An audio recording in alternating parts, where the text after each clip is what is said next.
नमस्कार साथियों, editorial discussion में आपका स्वागत है। आज है 5 जून। हम दो टॉपिक इंपॉर्टेंट डिस्कशन करेंगे। 5 जून पे आज विश्व पर्यावरण दिवस है। विश्व पर्यावरण दिवस पे हर आरएस एस्पायरेंट जो सीरियस कैंडिडेट हो चाहे नहीं हो, उनको विश्व पर्यावरण दिवस के पे अवसर पे भूमिका निभानी चाहिए। आज इसको समझेंगे कि कैसी स्थिति से गुजर रहे हैं अपन, और आने वाले समय में अपने पीढ़ी जो जनरेशन आए या अपन को भी देखना पड़ेगा ये संकट।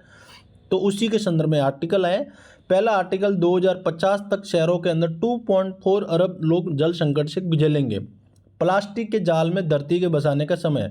पहला आर्टिकल है जो वाटर क्राइसिस को लेकर है, जिसका संबंध विश्व, भारत और राजस्थान के भूगोल के संबंध में, जिसका संबंध पर्यावरण और स्वास्थ्य, जल संकट, प्रदूषण दोनों ही मानव स्वास्थ्य पर्यावरण को प्रभावित करेगा, जो ये सिलेबस में है। दूसरी लाइन है जलवायु, क्लाइमेट चेंज, जो दोनों समस्या को, जलवायु परिवर्तन को बढ़ाता है, जैसे भूजल दोल यानी प्लास्टिक, कार्बन उत्सर्जन के संबंध में। दूसरा आर्टिकल है प्लास्टिक जाल से धरती को बचाना, जो वैश्विक जो अर्थव्यवस्था अपने टॉपिक में है, वहाँ पे सतत विकास लक्ष्य को दे रखा, साथ में क्लाइमेट चेंज को दे रखा। तो आपका SDG गोल 6 और SDG 12। SDG 6 मतलब कहता है कि स्वस्थ जल। SDG 12 बोलते हैं आपकी जिम्मेदार उत्पादन को बनाना, आपकी जिम्मेदारी के संदर्भ में बात कर रहा है। आगे चलता है। उससे पहले अपन कुछ फैक्ट देखे। भारत में है ना, अभी तक आज की रिपोर्ट के अनुसार, नीति आयोग के अनुसार बोल रहा है, नीति आयोग कहता है कि 21 शहरों में, देखो वाटर क्राइसिस को लेकर बहुत बड़ा समस्या है भारत के अंदर। 2030 तक, ध्यान से सुनना, ये आर्टिकल में लेके आता हूँ, आप सीरियसली मैं बता रहा हूँ। 70+ टॉपिक मैंने एक महीने में कवर किए, जब से शुरू किया तब से कंटिन्यूटी में लेके आ रहा हूँ। आप सो रहे होंगे, आप रेस्ट कर रहे होंगे, आप अपना टाइम कहीं और दे रहे होंगे, मैं आपके प्रति इतना रिस्पॉन्सिबल बन गया, डेली बेसिस पे लेके आ रहा हूँ। चाहे स्वास्थ्य ठीक हो नहीं हो, मन नहीं करे आर्टिकल नहीं लाने का, मन करे कभी कभी पढ़ने का, जैसे आपका मन नहीं करता, मेरा ही मन नहीं करता, लेकिन मैं लेके इसलिए आता हूँ। इस बार आपका एग्ज़ाम इस पैटर्न पे आ रहा है जो आपको पसंद आएगा, मैं इसीलिए आपसे रिक्वेस्ट करता हूँ। खैर, आपकी मर्जी, सुने नहीं सुने, और सुनते टाइम में 20 में स्किप ना करें, पूरा सुनिए। आप शॉर्ट नोट्स, शॉर्ट रील देख के आप एग्ज़ाम क्वालिफाई करने का समय अभी नहीं रहा है, वो आपको इस टाइम एग्ज़ाम के बाद देखने को मिलेगा। इसीलिए 30 से 35 मिनट में आपको कुछ नहीं जाता है। ये लोग सब हवाबाजी करने माहिर हैं। अपना अगर कैरियर बनाना है तो आपको डेली बेसिस पे करंट के साथ जुड़े रहना चाहिए। तो मैं चलता हूँ आर्टिकल पे। तो ये वाटर क्राइसिस जो ले हैं, जो नीति आयोग कहता है कि 2030 तक कितने, तो 21 शहरों में पानी का नहीं मिलेगा। किसने बोला? नीति आयोग के अनुसार। तो आपको ये फैक्ट याद रखना कि भारत के 21 बड़े शहरों में 2030 तक भूजल पूरी तरह से समाप्त, कंप्लीट पानी नहीं मिलेगा 21 शहरों में। वहीं पर आपकी दूसरी बात की जाए तो 163 बिलियन लोग हैं ना भारत में, 163 मिलियन लोग के आज भी पानी नहीं है उसके पास। कितने? 163 लोगों के पास आज भी पानी नहीं है। और वर्ल्ड बैंक के अनुसार ये कहा जाता है कि भारत में जलवर्धन की क्षमता और जल विनिमय क्षमता के बीच में बड़ा अंतर है। जलवर्धन मतलब एक तो जल बढ़ाने का और जल को रेगुलेट करने का बड़ा अंतर है। जैसे अभी हरदीप पुरी है ना, सिंगापुर में एक साप्ताहिक सम्मेलन में भाग ले रहे थे, वहाँ पे ये बयान दिया मीडिया के सामने कि भारत में जल संकट की समस्या नहीं है, पानी की समस्या नहीं है, भारत में कुप्रबंधन योजना की वजह से जल संकट समस्या आती है। आप समझ में आई?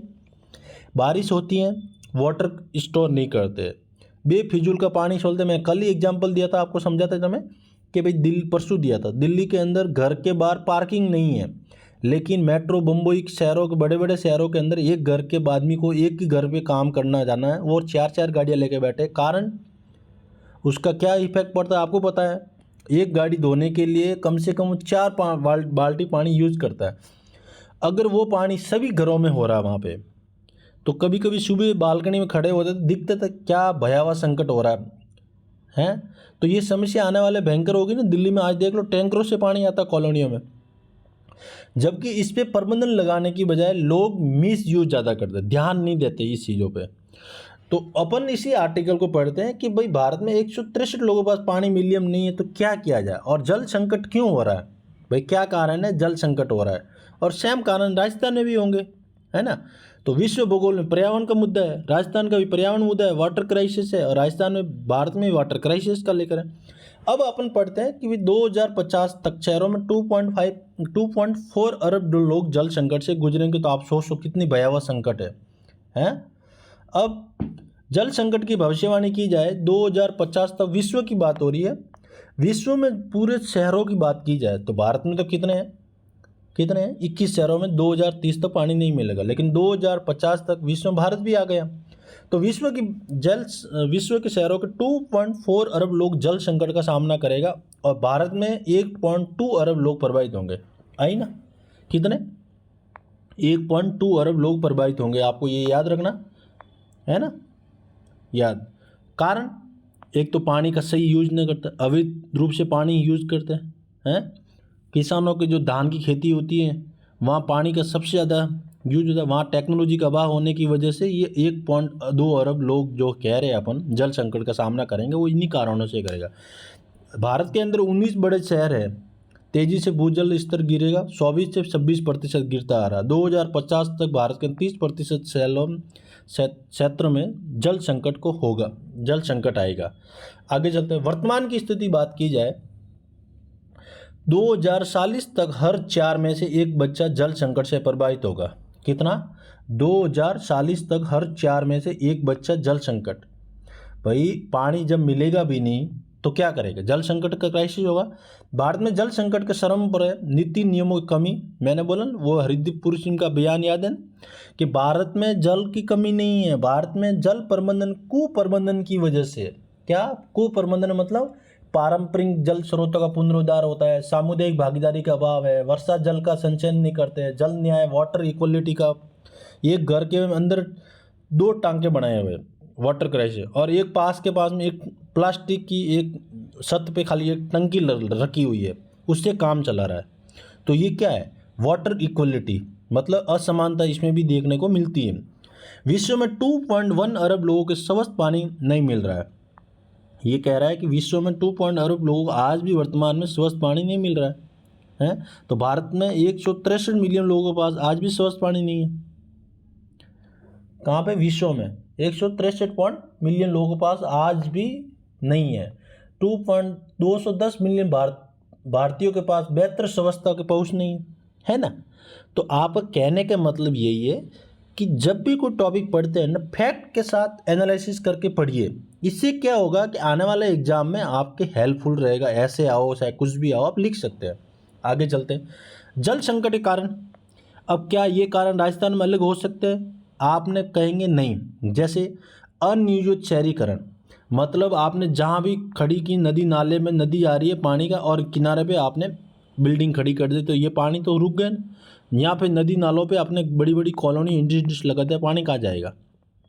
ये क्या है, ये अनियोजित शहरीकरण है। अगर वो स्वच्छ पानी फिर गंदे नालों में जाएगा, क्या पीने योग्य है, आप कहेंगे नहीं। दूसरा जल संकट का कारण है जनसंख्या वृद्धि। आज मान लो अपने पास लगभग, आज 2011 की बात करें तो 121 करोड़ लोग अपने पास है, मान लीजिए। अगर दिनों दिन जनसंख्या बढ़ रही है और एक तरफ वाटर क्राइसिस कम हो रहा है, जैसे पहले आदमी के पास 20 लीटर पानी मिल रहा था, आज उसी घर में 6 आदमी हो गए, और पानी का डिस्ट्रीब्यूशन हो गया ए और बी सी में बहुत ज़्यादा वाटर हो गया। क्या पानी की समस्या बढ़ेगी? बिल्कुल बढ़ेगी। जनसंख्या वृद्धि का पानी के साथ संबंध है, ये बात बिल्कुल मैंने एग्जाम्पल दे के भी समझाया है। अब आपको मैं बता रहा हूँ कि जलवायु परिवर्तन से कैसे। भाई जलवायु परिवर्तन ये होगा कि मान लो कोई एक पेड़ थे, यहाँ पे 10 पेड़ थे, कितने 10 पेड़ थे ना, 10 पेड़ पहले लगे हुए थे, अभी उनको कटाव कर दिया, तो क्या हुआ, डेजर्टिफिकेशन बढ़ गया ना। भाई यहाँ पेड़ पौधे हरी भरी नहीं होगा, यहाँ सूखा ही क्षेत्र होगा, तो बारिश कहाँ होगी, यहाँ होगी। तो बारिश का संबंध क्या है, उस वायुदाब से निम्न वायुदाब की ओर बढ़ना। यहाँ पे अगर उस वायुदाब ही रहेगा तो निम्न वायुदाब विकास नहीं होगा, नहीं होगा तो बारिश नहीं होगी, बारिश नहीं होगी तो क्या सूखा होगा, सूखा होगा तो क्या क्लाइमेट चेंज होगा। तो अपन कहते हैं ना, जहाँ बारिश होनी थी वहाँ आजकल नहीं हो रही है, जहाँ बारिश नहीं हो रही, जहाँ हो रही थी वहाँ, जहाँ नहीं हो रही थी वहाँ आज बाढ़ की समस्या हुई। इसके पीछे क्या है, ये है जलवायु परिवर्तन। अब आगे चलते हैं, कि भूजल का अत्यधिक दोहन हो रहा है। मैंने बोला ना, पंजाब हरियाणा के इसी टाइम में अत्यधिक मई के महीने में धान की खेती होती है। जैसे धान, चावल, है ना, देखो चावल है, चावल, गेहूँ, इसमें क्या होता है, गन्ना, इसमें क्या होता है, पानी बहुत ज़्यादा कंज्यूम होता है। इसमें पानी को अत्यधिक पानी होता है, नहीं तो राजस्थान में भी हो सकता था। इसका मतलब क्या, पानी कमी की वजह से फसल पैदा नहीं हो रही, ज़मीन तो बराबर है। तो इसका मतलब क्या है कि आपके पास भूजल का अत्यधिक दोहन हो रहा, कारण कि पंजाब में कई जिलों में 20 से 30 मीटर नीचे पानी चला गया। कारण क्या था, यही कारण। अब मान लो 1966 और 66 ग्रीन रेवोल्यूशन लेके आया था, हरित क्रांति, तो सब्सिडी दी जा रही थी भारत में खाद्य पदार्थों को उपलब्ध करवाने के लिए, गेहूं की ज़्यादा उपलब्ध करवाने के लिए। तो क्या हुआ, तो वहाँ वाटर क्राइसिस ज़्यादा हो गया, पानी ज़्यादा यूज हुआ। तो आज देख लो पंजाब की स्थिति, 20 से 30% वाटर क्राइसिस, वाटर डिक्लाइन हो गया, भूमिगत जल का डिक्लाइन हो गया, है ना, जिसे अपन डार्क जोन बोलते हैं। क्या बोलते हैं, डार्क जोन। डार्क जोन मतलब आपको कई शब्द आ जाएगा, डार्क जोन क्या होता है, जल के संबंध में डार्क जोन क्या होता है, ये बताना आपको कि भूमिगत जल का क्राइसिस, कमी आना, ये डार्क जोन को दर्शाता है। अब 5वां पॉइंट, 4 पॉइंट पढ़ ले। 5वां पॉइंट है अपर्याप्त जल प्रबंधन नीतियाँ। मैंने बोला ना, हरदीप सिंह का जो सिंगापुर में भी कॉन्फ्रेंस हुई थी, सम्मेलन में भाग लिया था पर्यावरण के मुद्दे पे, वहाँ पे ये बात रखी थी, भारत में जल प्रबंधन नीतियों की वजह से होता है। जैसे जल प्रबंधन नीतियों की बात की जाए, क्या होता है कि ये कहते हैं कि परंपरागत जल संरक्षण तकनीकी ज़्यादा है, बावड़ी, तालाब, जोड़ लुप्त हो रहे हैं। जैसे पहले के टाइम में बावड़ी, जल प्रबंधन जैसे यूज करते थे, आज उन सरकारों को ध्यान नहीं दे रहे। बावड़ी, कुएं, आज सरकार बढ़ाने कोई ध्यान दे रही है, बिल्कुल नहीं दे रही है। अब अटल भूजल की योजना के अंतर्गत ऐसा काम, या मनरेगा का ऐसा काम अब धैर्य दे रहे कि वाटर, जब बारिश होती है, बारिश का मानसून के टाइम में इस वाटर को स्टॉक रखा जाता है, जब पानी की समस्या आती है इनको निकाला जाता है। तो इसीलिए कहते हैं, लेखक चिंता जता रहा है कि भारत को जल संकट के कारण इन चीज़ों पर ध्यान देना चाहिए। अब मान लो कोई आदमी के पास 10 लीटर पानी की ज़रूरत है, वो 100 लीटर लेकर बैठा है, और पास में 15 लीटर भी नहीं मिल रहा है। क्यों, कि उनके पास उपलब्ध नहीं है संसाधन, इसीलिए। और इनके पास मशीन, मोटर सब है, तो शाम को 5 बजे आते ही मोटर, आपको जयपुर में रह रहे होंगे, आपको पता होगा, शाम को 5 बजे हर घर का मोटर चलता है, जबकि उसकी इस कैपेसिटी क्षमता पूरी होने के बाद भी एक टैंकर और एक्स्ट्रा रखता है, वो भरने की कोशिश करता है। ये हर घर में एक होता है। इसी के जल संकट को लेकर ये समस्या दर्शाया जा रहा है, कारण। और मानसून विलंब, बेमौसम होने की वजह से, आपको मैंने सारा एग्जाम्पल के समझाया, तो आपको याद रखना, अनियोजित शहरीकरण, जनसंख्या वृद्धि, जलवायु परिवर्तन, भूजल का अत्यधिक दोहन, अपर्याप्त जल प्रबंधन की नीतियों की वजह से जल संकट का कारण। आगे चलते हैं, सरकारी प्रयास क्या किए जा रहे हैं, ये सबसे बड़ा है कि सरकार के द्वारा क्या प्रयास। 2050 तक देश में 30 शहरों में संकट निपटने के लिए योजना है। स्मार्ट सिटी परियोजना जल संरक्षण प्राथमिकता दी जा रही है। जल शक्ति मंत्रालय ने 170 से 240 शहरों का जल संकट मुक्त करने की योजना बनाई है। तो आपको ये फैक्ट लिखना, योजना आपको मैं आगे पढ़ाऊंगा, जिसके अंदर वो है जल जीवन मिशन है, अटल भूजल है, नमामि गंगे प्रोजेक्ट है, ये सारे सरकार द्वारा प्रयास किए। लेकिन एक एक्स्ट्रा है कि भाई 2050 तक 30 शहरों में जल संकट निपटने की योजना बनाई है सरकार ने, जिसके अंदर जल शक्ति मंत्रालय 170 से 140 शहर, मतलब जिले वाई के अंदर संकट मुक्त रहने की योजना बनाई है। स्मार्ट सिटी परियोजना, जहाँ पे अभी स्मार्ट सिटी परियोजना लेके आए, उसके अंदर सबसे पहले इनकी ध्यान दी गई किसी वाटर क्राइसिस के। तो आपको ये पॉइंट याद रखना, जिससे आप बेस्ट एग्जाम्पल लिख से, जहाँ पे स्मार्ट सिटी परियोजना में जल संरक्षण की व्यवस्था की जा रही है। आगे चलते, प्रस्तावित समाधान की बात की जाए तो 1 अरब रुपये की जल संरक्षण योजना मंजूरी हुई है। 1 अरब रुपये की जल संरक्षण मंजूरी हो गई है। जल संरक्षण तकनीकों का उपयोग करना चाहिए, ये कह रहे हैं, और नीति नियमों को सख्त करना चाहिए। ये वे फॉरवर्ड और निष्कर्ष की बात की जाए कि जल संरक्षण योजना मंजूरी हुई, लेकिन उसमें 1 अरब रुपये से ज़्यादा खर्च हो रहा है, और जल संरक्षण तकनीकों का उपयोग होना चाहिए। नीति नियमों को सख्त, नीति नियमों का मतलब कि जितना पानी स्टॉक करना है उस पर प्रबंधन लगाया जाए।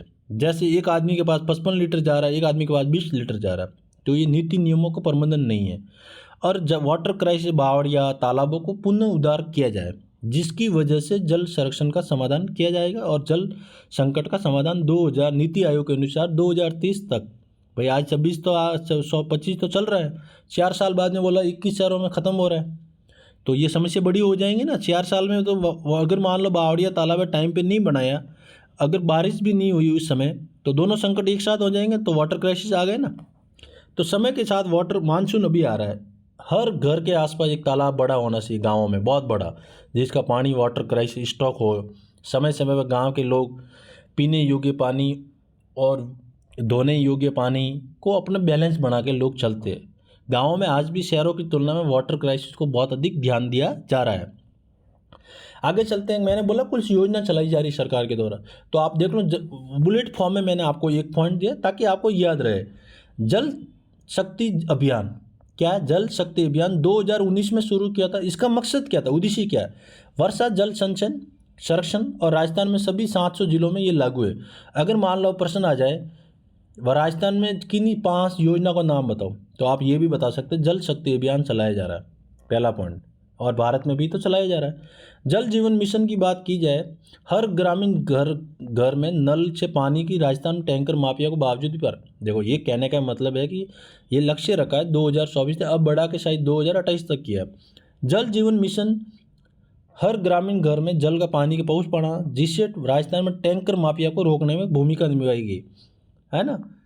अब टैंकर माफिया क्या मतलब बताए, एक टैंकर पानी लेके आता है, 1,000 रुपया लेता है, 2,000 रुपया लेता है। अटल भूजल योजना की बात की जाए, तीसरी योजना, तो ये अटल भूजल की बात की जाए 7 राज्यों में शुरू की थी। अभी लगभग ये सभी जगह, राजस्थान में हो चाहे सब जगह ये अब शुरू है अटल भूजल योजना।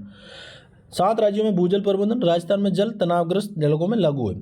अमृत सरोवर योजना की बात की जाए, अमृत सरोवर 50,000 जलाशय बनाने का लक्ष्य रखा है और राजस्थान में जल संरक्षण के लिए योगदान है।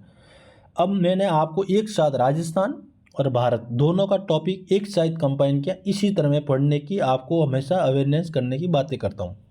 अमृत सरोवर की बात की जाए तो 50,000 जलाशय, तो आपको याद रखना जल शक्ति अभियान, जल जीवन मिशन, अटल भूजल योजना, अमृत सरोवर, जिसके अंदर 50,000 तालाब बनाने का लक्ष्य रखा। आगे चलते हैं। नल से जल योजना, जल जीवन मिशन, ये भी राजस्थान में। अब ये राजस्थान में इस पे की संबंधी वापस अलग से दिया मैंने, ये राजस्थान के संदर्भ में लिखनी है, जो भी आपको एक्स्ट्रा नॉलेज चाहिए। तो अब राम जल लिंक परियोजना, ये स्पेसिफिक राजस्थान की है। राजस्थान में 17 जिलों में 3.25 करोड़ लोगों को पानी की बांध जलाशय निर्माण करने की बात की गई है। नदी जोड़ो परियोजना सब भारत में राज्यों में हो रहा है, लेकिन राजस्थान में 40,000 करोड़ रुपये की योजना है। राजस्थान में पानी की कम करने के लिए नदियों को जोड़ा जाता है। और ERPC जैसे काली सिंध पार्वती है ना, ये रहा पार्वती काली सिंध चंबल परियोजना, ये नदी जोड़ो परियोजना। नेशनल हाइड्रोलॉजी प्रोजेक्ट, जल संसाधनों को बेहतर डाटा निगरानी के लिए राजस्थान में भू जल प्रबंधन की सहायता होती है। राज्य जल नीति, राजस्थान में समुदाय आधारित जल प्रबंधन 9 ब्लॉकों को पायलट प्रोजेक्ट आधार। तो आपको राजस्थान में अगर स्पेसिफिक योजना लिखनी है तो राम जल लिंक परियोजना, PKC, ERPC है ना, पार्वती काली सिंध संबल योजना है ना, राज्य जल नीति और नेशनल हाइड्रो प्रोजेक्ट, जो जल संसाधनों बेहतर डाटा निगरानी रखे, समस्या का राजस्थान में प्रबंधन की समस्या का समाधान किया जाए। अब अपन आगे चलते हैं। दूसरा आर्टिकल है प्लास्टिक जाल के धरती से बचाने का समय। देखो ये प्लास्टिक शब्द है ना, आपको लगता होगा, लेकिन ये क्लाइमेट चेंज है ना आपका टॉपिक, और SDG गोल 6 जो स्वच्छ जल है की बातें करता है स्वच्छ वातावरण की बातें करता है। तो सतत लक्ष्यों को प्राप्त करने के लिए आपको ये प्लास्टिक जो है एनवायरनमेंट क्लाइमेट चेंज से जुड़ा हुआ है, जिसको अपन थोड़ा पढ़ते हैं प्लास्टिक के बारे में, ये क्या है। अब प्लास्टिक संबंधी हम बात कर रहे हैं ना, इसका मकसद क्या है, प्लास्टिक होता क्या है, पहले तो ये बताओ। प्लास्टिक सिंगल यूज प्लास्टिक बोलते हैं, आपने सुना होगा, क्या होता है। अब मैं आपको बेसिक बताऊंगा प्लास्टिक से क्लाइमेट चेंज से पारिस्थितिक तंत्र पर कैसे प्रभाव पड़ेगा, ये आपका टॉपिक में है। अब ये मान लो प्लास्टिक है, महेश नाम का या कोई PG नाम का कोई बंदा है, मान लो PG नाम का कोई बंदा है। अब ये प्लास्टिक जलाया, क्या इसने घर के बाहर प्लास्टिक जलाया। अब ये प्लास्टिक जलाते हैं ना अपन, तो इससे बता रहे हैं, इससे प्लास्टिक डाटा रिपोर्ट के अनुसार बना UNEP की रिपोर्ट 2021 की UNEP रिपोर्ट के अनुसार ये बताया जा रहा है, ये कहा गया है कि हर साल प्लास्टिक उत्पादन से लगभग 850 मिलियन टन कार्बन ऑक्साइड उत्सर्जित होता है। कितने? 850 मिलियन टन किसी ने प्लास्टिक एक आदमी ने जलाया, यहाँ तो अपन चलो एक आदमी का एग्जाम्पल है, पूरा भारत में नहीं पूरा विश्व में आप देखो घर के बाहर कोई न कोई प्लास्टिक जलाता हुआ आपको दिखेगा। आप समझो इस चीज़ को, 850 मिलियन टन कार्बन डाइऑक्साइड उत्सर्जन होता है, किसकी वजह से हो रहा है? इनकी वजह से। तो ये क्या है? ये क्लाइमेट चेंज है। अगर ये क्लाइमेट से तो ऊपर जाके ओजोन लेयर को प्रभावित कर रहा है, जिसकी वजह से ओजोन लेयर की जो पराबैंगनी किरणें वो आपकी धरती पे आ रही है। नहीं तो ओजोन लेयर पराबैंगनी किरणों को रोकने का काम करती है, जिससे जीव जंतु उस खाद्य जाल प्रभावित नहीं होता। अब वो प्रभावित होगा। अब दूसरा एग्जाम्पल समझते हैं कि आपको प्लास्टिक से पारिस्थितिक तंत्र कैसे प्रभावित कर रहा है। अब मैं आपको समझा रहा हूँ। पारिस्थितिक तंत्र दो प्रकार के होते हैं घटक, एक तो होता है स्थलीय, एक होता है जलीय, होता है ना। देखो इकोसिस्टम होता है दो प्रकार के, पारिस्थितिक दो प्रकार के, है ना। अब कौन कौन से? एक तो होता है जलीय, ध्यान से समझना, और एक होता है स्थलीय, है ना। अब मान लो जलीय की बात की जाए और स्थलीय की बात की जाए। जल के अंदर मछली रहती है। अब स्थलीय की मछली की बात की जाए, अब स्थलीय की बात की जाए। स्थलीय की बात में ये बात बताया गया कि स्थलीय के बाद में प्लास्टिक कचरा मीठी नींद और झीलों के समुद्र में पहुंचाया जाता है, जानवर गलती से खा लेते हैं। ठीक है, मैंने आपको बताया कि एक होता है जलीय, एक होता है स्थलीय। जलीय के अंदर कोई प्लास्टिक है, जैसे मान लो कोई, मैंने पीजी नाम का आपको एग्जाम्पल दिया। अब ये ब्रिज के बाहर घूम रहे थे और इन्होंने कोई पानी की बोतल हाथ में थी, इन्होंने फेंक दी। कहाँ पे? समुद्र के अंदर। अब समुद्र के अंदर ये फेंक दी। ये अब सिंगल यूज प्लास्टिक है। क्या है? सिंगल यूज प्लास्टिक, मतलब ये विखंडन नहीं होता, टूटता नहीं है समय के साथ। तो अब ये मछली धीरे धीरे गलती से इसने मुंह में ले लिया, थोड़ा सा धीरे धीरे कर इनकी डेथ हो गई पानी के अंदर। तो क्या हुआ? अब इस मछली के ऊपर निर्भर रहने वाले जीव, इस मछली के ऊपर रहने वाले निर्भर जीव, पारिस्थितिक तंत्र खराब हो गए ना। अब पारिस्थितिक तंत्र खराब हुआ तो क्या हुआ? खाद्य जाल संकट में आ गया। तो मैं आपको यही समझा रहा था कि एक प्लास्टिक की गलती से क्लाइमेट चेंज होता है। क्लाइमेट चेंज होने के साथ साथ आपकी पारिस्थितिक तंत्र जो इकोसिस्टम बना हुआ है वो भी प्रभावित होता है, और पारिस्थितिक तंत्र खराब होने के बाद खाद्य जाल में ये समस्या आती है। अब मान लो स्थलीय जल की बात में, यहाँ कोई पेड़ है, ठीक है, जोशी नाम के आदमी ने, जोशी जी ने अपने जाते टाइम में हाथ में कुछ था, उन्होंने फेंक दिया पॉलीथीन। अब वो गाय आई और इसने खा लिया और गाय की डेथ हो गई। तो ये क्या है? स्थलीय पारिस्थितिक तंत्र प्रभावित हुआ ना। भाई इस गाय के ऊपर रोजगार कितना था? दूध देती थी, घरों में दूध देता था, होता था। अब वो दूध देती है प्लास्टिक खा के, अपन पीते हैं, तो हो ना स्वास्थ्य अनुकूल नहीं है, तो हो ही ना समस्या। तो इसी तरह ये आर्टिकल लिखा गया और मैं आपको सरल तरीके से इसी तरह से समझा दूँ ताकि एग्जाम में कोई भी पर्सन आए 2 नंबर का 5 नंबर तक आके लिख सके। अब मैंने पीजी नाम से, जोशी नाम से एग्जाम्पल आपको 20 में समझा, तो कारण यही है किसी का एग्जाम्पल लेके समझते हैं ना, चाहे भले महेश ले लो, विक्रम ले लो, कुछ भी ले लो, कमल ले लो, जो भी लो, लेकिन एग्जाम्पल के साथ समझते तो आपका टॉपिक कवर होता है। अब आगे चलते हैं कि मैंने आपको ये समझा आर्टिकल क्या कहता है। आर्टिकल ये कहता है कि प्लास्टिक प्रदूषण की स्थिति की वजह से विश्व भर में 60 बिलियन टन प्लास्टिक कचरा उत्पन्न होता है। कितना? 60 बिलियन प्लास्टिक टन होता है। और मैंने आपको क्या बताया था कि प्लास्टिक पूरे विश्व में यूनाइटेड रिपोर्ट के अनुसार 850 बिलियन टन प्लास्टिक जलाने से कार्बन डाइऑक्साइड उत्पन्न होता है ना। अब 60 बिलियन टन प्लास्टिक कचरा उत्पन्न हो रहा है विश्व भर में। कितना? 60 बिलियन। भारत में कितना हो रहा है? वार्षिक प्लास्टिक कचरों की 60% रिसाइकिलिंग भारत में होती भी नहीं है, जिनमें से 9.3 मिलियन टन वार्षिक प्लास्टिक कचरा है। कितना? 9.3 प्लास्टिक कचरा है। प्लास्टिक कचरे समुद्र, नदियाँ, जंगल, मैंने आपको स्थलीय और जलीय दोनों पारिस्थितिक तंत्र का संबंध बताया, ये इन्हीं का है।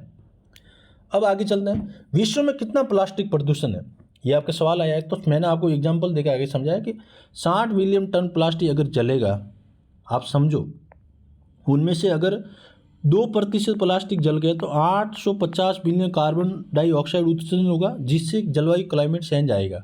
जिसकी वजह से पारिस्थितिक तंत्र, खाद्य झील और मानवीय पे अधिक प्रभावित करेगा। समुद्र में 8 मिलियन टन प्लास्टिक है। अभी समुद्र की बात की जाए तो 8 मिलियन टन प्लास्टिक डंप होता है, कचरा इकट्ठा होता है।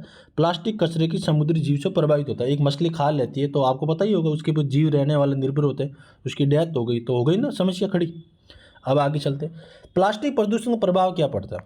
मैंने आपको शुरू से बताया, समुद्र की मछली का एग्जाम्पल देके, गाय का एग्जाम्पल देके समझाया, तो वो समस्या है, वो क्या प्रभाव पड़ेगा। जैसे समुद्री जीवों की मृत्यु हो गई है, छोटे छोटे जीव जिसको मछली पे डिपेंड करता, अब मछली भी नहीं रही और इन जीवों को कौन पारिस्थितिक तंत्र निर्भर करे, या फिर मछलियों से कुछ इनको लाभ मिल रहा था वो कैसे मिलेगा, है एक दूसरे पे जाल बना हुआ है। जलवायु परिवर्तन में योगदान मैंने आपको शुरू से बनाया, एग्जाम्पल देके समझाया था। मानव स्वास्थ्य पर बुरा पड़ेगा, माइक्रो प्लास्टिक कैंसर का खतरा बन सकता है ना भाई। प्लास्टिक प्रदूषण से जगह आपको कोई मान लो कोई और प्रदूषण हो रहा है, पर्यावरण प्रदूषण, तो आप क्या लिखोगे, समुद्री जीवों की मृत्यु है, मछलियों की मृत्यु प्रभावित, जलवायु परिवर्तन में योगदान, मानव स्वास्थ्य। तो आपका टॉपिक ऊपर चेंज हो सकता है, लेकिन बातें मोटी मोटी सामान्य सब एक जैसी होती है, बस एग्जाम्पल के साथ लिखना होता है।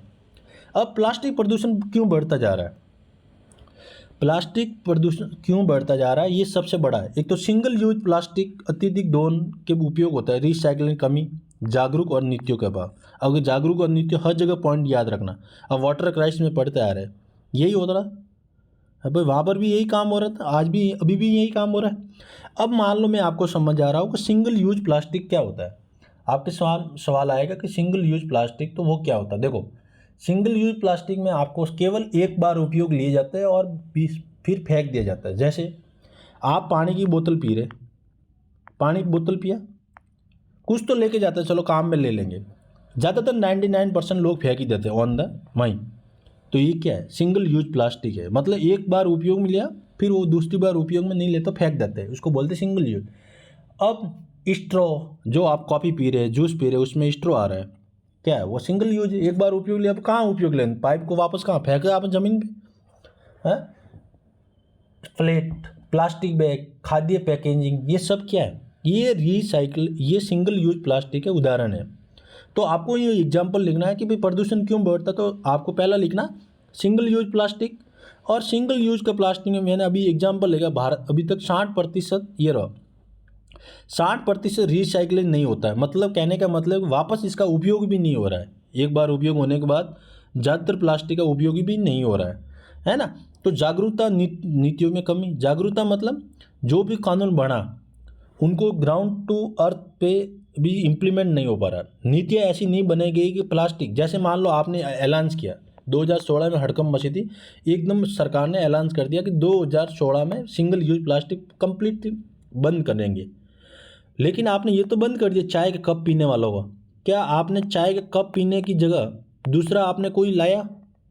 भाई आप कोई डायरेक्ट डिसीजन लेते हो, उसके अल्टरनेटिव कुछ तो तैयार करो, तभी तो लोग, नहीं तो उसका व्यापार बंद हो गया, व्यापार बंद हो गया तो क्या करें, वापस तो खरीदेंगे, कालाबाजारी में खरीदेंगे। तो आपकी नीतियाँ कहाँ इंप्लीमेंट नहीं हुई।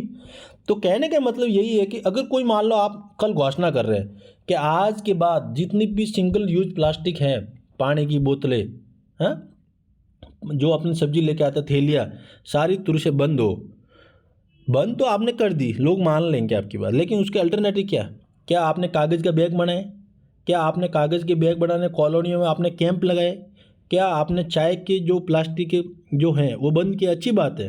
क्या आपने उसकी जगह मिट्टी की बनी बनाई फैक्ट्रियाँ लॉन्च की। जब फैक्ट्री नहीं होगी ज़्यादातर शहरों में तो कौन आएगा, मिट्टी के कप कितने कम लेते, कहाँ कम मिलते। लेकिन अब ऑप्शन तैयार हो रहा है, धीरे धीरे लोग जागरूक हो रहे हैं, तो लोग इस पर ध्यान दे रहे हैं। अब आगे चलते हैं, इससे कैसे रिसाइकलिंग करने के प्लास्टिक प्रदूषण को समाप्त किया जा सकता है। ये कह रहा है कि रिसाइकलिंग 60% नहीं हो रहा है, क्या इसको प्लास्टिक, बिल्कुल नहीं।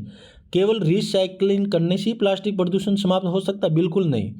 प्लास्टिक कचरे को कम किया जा सकता है, लेकिन जागरूकता अभियान बिना ये प्लास्टिक समाप्त होना बहुत ही मुश्किल है। कहने का मतलब कम कर सकता है, लेकिन जागरूकता अभियान, नीतिगत और सिंगल यूज प्लास्टिक प्रतिबंध लगाना आपको जरूरी है। अब प्लास्टिक प्रदूषण से मिटने से क्या करें, मैंने आज शुरू से बताया, सिंगल यूज प्लास्टिक, रिसाइकलिंग को बढ़ावा देना और वैकल्पिक सामग्री जैसे बायोडिग्रेडेबल, इसकी जगह मैंने एग्जाम्पल मिट्टी के चाय का एग्जाम्पल दिया और प्लास्टिक का एग्जाम्पल जोड़ के बताया ताकि आप जल्दी से जल्दी समझ पाए। तो आपको याद रखना कि प्रदूषण की समस्या निपटने के लिए भी हो, चाहे प्लास्टिक की बात हो, चाहे किसी भी पर्यावरण प्रदूषण निपटने की बात हो, तो आपको ये पॉइंट लिखने हैं। सिंगल यूज प्लास्टिक प्रतिबंध लगाई जाए, रिसाइक्लिंग को बढ़ावा दी जाए और बायोडिग्रेडेबल क्या होता है आपको पता है क्या? जैसे जूट के कपड़े हैं, कपड़े से और कागज़ से बने हुए बैग, उनको उपयोग में लाए। तो ये क्या है? ये बायोडिग्रेडेबल हैं। और मैं मान लूँ और प्रदूषण को निपटने के लिए सिंगल यूज हो गया, रिसाइक्लिंग को बढ़ावा दे, वैकल्पिक सामग्री को, बायोडिग्रेडेबल।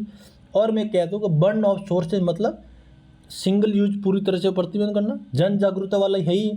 प्लास्टिक फ्री इंडिया, स्वच्छ भारत मिशन जैसे विवरण के अंदर शामिल किया जाए और कचरे का वैज्ञानिक निपटान के लिए टेक्नोलॉजी को बढ़ावा दिए। आगे चलते हैं। प्रस्तावित समाधान सरकार द्वारा सख्त नीतियाँ बनाई जाए। ठीक है, अब जैसे सख्त नीतियाँ मैं क्यों बोल रहा हूँ कि मान लीजिए कि आपके सामने कोई पारिस्थितिक तंत्र प्रभाव हो रहा था, वहाँ पे रूल आपको इम्प्लीमेंट करना पड़ता है, जिसकी वजह से 2016 का एग्जाम्पल दिया मैंने कि आपने घोषणा कर दी लेकिन इम्प्लीमेंट नहीं हो पाया, क्या फ़ायदा भी। रिसाइकलिंग क्यों? जगह जगह आपकी एक ऐसी टेक्नोलॉजी को स्थापित करना हर 500 मीटर या 1 किलोमीटर एरिया में, जिससे प्लास्टिक जो इकट्ठा करने वाले लोग वहाँ जाके वो रिसाइकलिंग इकाइयों की स्थापना करने में वहाँ जाके 2 रुपये में 3 रुपये में अपने प्लास्टिक बेच दें, ताकि कुछ हद तक 60% अगर प्लास्टिक का यूज भी हो रहा है रिसाइकलर में, 40% का नहीं भी हो रहा है, 40% का हो रहा है, 60% का नहीं हो रहा है, तो मान लो 40% कार्बन उत्सर्जन में कम आएगा ना। तो ये कह रहा है कि आपकी दुकानों की जगह एक फैक्ट्री आसपास लगाया जाए और वो नवीनीकरण ऊर्जा के बेस पे होना चाहिए। नहीं तो पता चला सौर ऊर्जा लगाया ही नहीं आपने, एक जगह तो ये प्रदूषण कम करने की बातें की और दूसरी जगह फैक्ट्रियों में धुआं निकल रहा है, तो ये काम नहीं होना चाहिए। जागरूकता अभियान चलाना कॉलोनी में, है ना, जैसे सड़क सप्ताह चल रहा है उसी तरह सड़क पर्यावरण प्रदूषण चलाया जाए, हैं, और ग्रामीण प्रदूषण मुक्त अभियान चलाया जाए, शहरी पर्यावरण प्रदूषण मुक्त चलाया जाए। इस तरह ये लेखक बातें कर रहा है। चैलेंजेस की बात की जाए वही कि 60% कार्बन जो है रिसाइक्ल नहीं हो रहा है। इसका मतलब क्या है? इसकी कैसे उपयोग करें? अब मान लो आपने चुनौती का सीधा आपने ऐलान कर दिया सिंगल यूज प्लास्टिक का प्रतिबंध करना, कहाँ किया जाए? उसके अल्टरनेटिव कुछ तो आपने चाय के कप लाना चाहिए, हैं। ठीक, आपने सब्जी वालों को बोल दिया आज के बाद सब्जियां बैगों में नहीं खरीदनी प्लास्टिक की। हाँ चल, हमने सब ने मान लिया हम नहीं खरीदेंगे, तो उसकी जगह कोई कैरी बैग तो होना चाहिए। भाई फैक्ट्री बनी, अपने घर में कैसे बनाएंगे? अपन तो थैला एक ला सकते हैं बाहर से, कैसे लाएंगे? अगर एक आदमी लाएंगे, सभी जगह अगर मान लो स्टॉल पे मिल जाए, या फिर वो सब्जी लेने वहाँ पर अगर सस्ते में अगर प्लास्टिक की जगह बैग की जगह कोई कागज़ का बैग मिल रहा है जिसके अंदर फटे नहीं, सब्जियाँ निकले नहीं, सबका ध्यान रखना पड़ता है ना। तो ये सबसे बड़ी चुनौती है। अब जनता की जागरूकता कमी की जाए, कमी है भाई, जनता को अवेयरनेस तो छोड़ो, आपको अधिकांश लोगों को पता नहीं क्या क्या है। तो इस तरह का आपको ये मैंने आपको समझाया, तो इसी तरह आपको भी याद रखना। अब प्लास्टिक को प्रदूषण को कम करने के संबंधी कोई भी अगर का योजना पूछे या आपको लिखना हो ऐसे के अंदर में जीएस के अंदर, तो आपको ये लिखना कि प्लास्टिक वेस्ट मैनेजमेंट रूल 2016 में आया था, जिसका सिंगल यूज प्लास्टिक प्रति मैंने आपको एग्जाम्पल बार बार इसी का दिया आज समझाया ताकि आप भूले नहीं। रिसाइक्लिंग कैरी बैग मोटाई 50 माइक्रोन तक बढ़ाई थी। भाई मोटाई बढ़ाने से क्या होता है? प्लास्टिक को तोड़ना रिसाइक्लिंग करना आसान है। अब चाय के कप का रिसाइक्लिंग कैसे करें? पानी की बोतल का रिसाइकिल कैसे करें? नहीं हो सकता। संशोधन रूल 2000, फिर इसको संशोधन किया तो सिंगल यूज प्लास्टिक प्रतिदिन 2022 से कम उपयोगिता वाली वस्तुओं प्रतिबंध लगाए। भाई ज़्यादा कम उपयोग होता है उनका तो नहीं, कम उपयोगिता वालों लगा दिया। संशोधन रूल फिर बारी वापस चेंज किया। भाई बार बार ये प्लास्टिक वेस्ट मैनेजमेंट रूल 2016 से 21-22 से संशोधन करते आ रहे हैं, मोटाई को बढ़ाते जा रहे हैं। पहले 50 था, अब मोटाई 120 कर दिया है। स्वच्छ भारत मिशन, कचरा संग्रह जागरूकता, डोर टू डोर संग्रह, सामुदायिक डिब्बे लगाए जाए। मैंने अभी बोला ना कि आसपास कोई रिसाइकलिंग यूनिट लगाई जाए, है ना। स्वच्छ भारत मिशन अगर जनता पार्टिसिपेट नहीं करती तो ये आज सफल होता। स्वच्छ भारत मिशन भारत में एक रेवोल्यूशन लेके आया है स्वच्छता का, ये वाकई में बहुत बड़ा क्रांतिकारी है कदम है। इसको आप लिखना है, इसको भी एग्ज़ाम के अंदर काफ़ी साल हो गए, शायद काफ़ी 15 साल हो गए शायद इसको शुरू करके। तो आपको इस तरह स्वच्छ भारत मिशन जैसे डोर टू डोर संग्रह, सामुदायिक डिब्बे, है ना भाई, जनता पार्टिसिपेट किया तभी तो आज ये सफल हुआ। स्वच्छ भारत मिशन कार्बन अर्बन की बात करें, है स्वच्छ भारत अर्बन की बात की जाए, जिसके अंदर स्मार्ट सिटी जो योजना चलाई जा रही है घरों के अंदर, है प्रधानमंत्री आवासीय कॉलोनी के अंदर है, तो अगर ये सरकार के द्वारा ये सारे प्रयास वहाँ किया जाए तो कितना फ़ायदा होगा, है कचरा प्रबंधन जैसी व्यवस्था आज भी गलियों में पहले आती थी, आज पहले नहीं आती थी, आजकल आती हैं क्या ये अपने कचरा लेने के लिए, तो आजकल हुआ ना सहूलियत। उसी तरह आपको रिसाइकलिंग जो प्लास्टिक प्रदूषण को निपटने के लिए आपको नज़दीकी द्वारा वहाँ पर कोई इकाई स्थापित या यूनिट स्थापित करना पड़ेगा। तो इसी के तहत अपन बहुत ही अच्छे आर्टिकल आज डिस्कस किया है, दोनों टॉपिक अच्छे से पढ़े।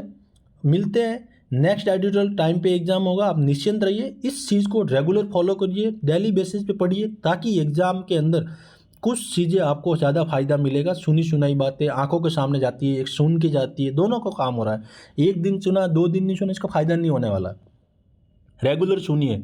जब मेहनत करने वाला बंदा फ्री ऑफ कॉस्ट आपको सुविधा दे रहा है तो आपको सुनने में पीछे नहीं हटना चाहिए। और एग्ज़ाम में आप देखोगे 70+ टॉपिक मैंने कवर किए 1 महीने में। इतने साल भर फाउंडेशन बेस में नहीं होता, लेकिन मैंने 70+ 1 महीने में किए। कारण कि तकनीकी पता है, मैं भी आपकी तरह एक विद्यार्थी हूँ, इसीलिए मुझे पता है कमियों का कैसे सुधारा जा सकता है। तो मिलते हैं नेक्स्ट एडिटोरियल डिस्कशन के साथ।